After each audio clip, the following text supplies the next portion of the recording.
Telangana municipal ఎన్నికల్లో పట్టణ ఓటర్లపై BJP పెట్టుకున్న ఆశలు అడియాసలయ్యాయి. నారాయణపేట, ఆదిలాబాద్ మినహా 114 పురపాలికల్లో పార్టీ ప్రభావం చూపలేకపోయింది. కరీంనగర్, నిజామాబాద్ వంటి పట్టున్న చోట్ల కూడా వెనకబడింది. జాతీయ అంశాలపైన దృష్టి పెట్టి స్థానిక సమస్యలను విస్మరించడం, బూత్ స్థాయిలో సమన్వయ లోపం బీజేపీ కొంప ముంచింది.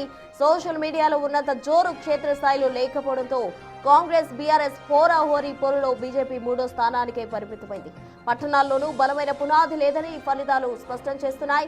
మరోవైపు 66 చోట్ల కాంగ్రెస్ పార్టీ పూర్తి ఆధిక్యాన్ని సాధించింది. బీఆర్ఎస్ 13 స్థానాలు గెలుచుకుంది. మిగిలిన చోట్ల హంగ్ ఏర్పడింది.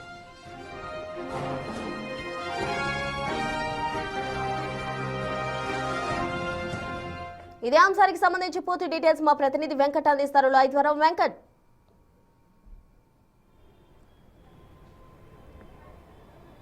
ప్రస్తుత రాష్ట్రంలో జరిగినటువంటి మున్సిపల్ ఎన్నికల్లో బీజేపీ అనుకున్న స్థానాలు సాధించడంలో పూర్తిగా వైఫల్యం చెందినప్పటికీ గతం కంటే కూడా ఓటింగ్ శాతం పెరిగిందని బీజేపీ అయితే అంచనా వేస్తుంది. ఖచ్చితంగా మొత్తం కూడా 116 మున్సిపాలిటీల్లో ఏవైతే వారు అనుకున్న లక్ష్యాలు దాదాపుగా ఎక్కడ కూడా కనిపించకపోవడంతో మొత్తం కూడా క్యాడర్ కొంత నైరాశ్యంలో ఉందని కూడా చాలా స్పష్టంగా అర్థమవుతుంది. దాదాపు 8 మంది ఎమ్మెల్యేలు, అందులో రాజాసింగ్ రాజీనామా చేసినప్పటికీ చివరి సమయంలో రాజాసింగ్ కూడా బీజేపీకే ఓటేయాలని పిలుపునిచ్చారు. మొత్తం 8 మంది ఎంపీలు మొత్తం కూడా పూర్తి స్థాయిలో గ్రౌండ్ లెవెల్లో తిరిగినప్పటికీ ఎక్కడి కూడా ఆ ప్రభావం పెద్దగా కనిపించలేదనేది చాలా స్పష్టంగా తెలుస్తోంది. నిజామాబాద్, కరీంనగర్ లాంటి కార్పొరేషన్లలో కూడా ఖచ్చితంగా వన్ సైడ్గా బీజేపీ నెగ్గుకొస్తుంది. 2 కార్పొరేషన్లతో పాటు దాదాపు 20 నుంచి 25 మున్సిపాలిటీలు వన్ సైడ్గా క్లీన్ స్వీప్ చేస్తామని చెప్పిన బీజేపీ ఆ వైపుకు ఎక్కడ కూడా ఏ ఒక్క మున్సిపాలిటీలో కావచ్చు, ఏ ఒక్క కార్పొరేషన్లో కావచ్చు అట్లాంటి ప్రభావం కనిపించకపోవడంతో మొత్తం కూడా ఎక్కడ తప్పిదం జరుగుతుంది. ఈ స్థాయిలో పెద్ద ఎత్తున సోషల్ మీడియా ప్రచారం కావచ్చు, 20 మందికి ఒక ఇన్ఛార్జిని నియమించారు. అట్లనే మున్సిపాలిటీకి ఒక కోఆర్డినేటర్ను నియమించారు, జిల్లాకు ఒక ఇన్ఛార్జిని నియమించారు. పూర్తి స్థాయిలో సన్నద్ధమై ఎన్నికల బరిలో దిగినప్పటికీ ఆశించిన ఫలితాలు రాకపోవడంతో ఎక్కడ తప్పిదం జరిగిందన్నది పార్టీ సమీక్ష చేసుకుంటున్నటువంటి సిచ్యువేషన్ ఉంది. దాంతోపాటు కేంద్ర నేతలు కూడా పూర్తి స్థాయిలో ఇక్కడికి రావడం, ఇటు మహారాష్ట్ర సీఎం ఫడ్నవీస్తో పాటు ఆ పార్టీ జాతీయ అధ్యక్షులు నితిన్ నబీన్ సిన్హా కూడా రాష్ట్రానికి రావడం, మహబూబ్ నగర్ ఇటు దక్షిణ తెలంగాణ, ఉత్తర తెలంగాణలో భారీ బహిరంగ సభలు ఏర్పాటు చేయడం, నేతలకు కావచ్చు, పార్టీ కేడర్ కావచ్చు దిశానిర్దేశం చేసినప్పటికీ కూడా ఈ మున్సిపాలిటీ ఎన్నికల్లో ఎక్కడ కూడా బీజేపీ ప్రభావం కావచ్చు, బీజేపీ మోడల్ కావచ్చు, బీజేపీ విజన్ కావచ్చు, మోడీ విజన్ కావచ్చు, 2047 ఏదైతే వికసిత్ భారత్ లక్ష్యం కావచ్చు, ఎక్కడ కూడా మున్సిపాలిటీల్లో ప్రభావం లేకపోవడంతో మొత్తం కూడా పార్టీ సమీక్ష చేసుకుంటున్నటువంటి సిచ్యువేషన్. అనేక దాంట్లో దాదాపు 36 మున్సిపాలిటీలో హంగు ఏర్పడినప్పటికీ కూడా అక్కడ కూడా బీజేపీ ఒక స్పష్టమైన మ్యాజిక్ ఫిగర్ రాకపోవడం అంతా కూడా చర్చనీయాంశంగా మారుతున్నటువంటి సిచ్యువేషన్ ఉంది.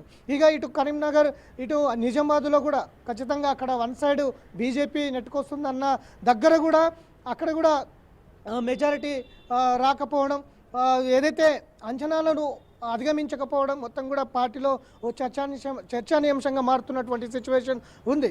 రాష్ట్రంలో ఈ మున్సిపల్ ఎన్నికలు బీజేపీని ప్రత్యామ్నాయ శక్తిగా నిలబెడుతుంది, 2వ స్థానానికి తీసుకొస్తుందన్న బీజేపీ ఆశలు ఖచ్చితంగా గల్లంతయ్యాయి అన్నది కూడా పొలిటికల్ వర్గాల్లో చర్చ జరుగుతోంది.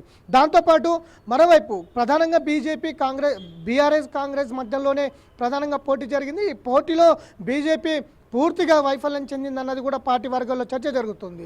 గ్రౌండ్ లెవెల్లో పార్టీ ఇచ్చినటువంటి ఆదేశాలు కావచ్చు, ఇవన్నీ కూడా గ్రౌండ్ లెవెల్లో పార్టీ క్యాడర్ కావచ్చు, నేతలు కావచ్చు తీసుకుపోవడంలో విఫలమయ్యారన్న చర్చ కూడా జరుగుతుంది. ఇట్లాంటి ఎన్నికలు వచ్చిన ప్రతిసారి బీజేపీకి ఏదో రకంగా డ్యామేజ్ జరుగుతుంది తప్ప ఆశించిన ఓట్లు మాత్రం రావడంలో విఫలమవుతుందన్నది ప్రధానంగా చర్చ జరుగుతుంది. అందులో భాగంగానే నిన్న రామచంద్రరావు మాట్లాడుతూ కూడా ఖచ్చితంగా మా ఓటింగ్ శాతం పెరిగింది, గతం కంటే కూడా ఈసారి ఖచ్చితంగా ఓటింగ్ శాతం పెరిగింది, ప్రజలు కూడా బీజేపీకి పూర్తి స్థాయిలో మద్దతు ఇచ్చారనేది రామచంద్రరావు చెప్తున్నటువంటి సిచ్యువేషన్.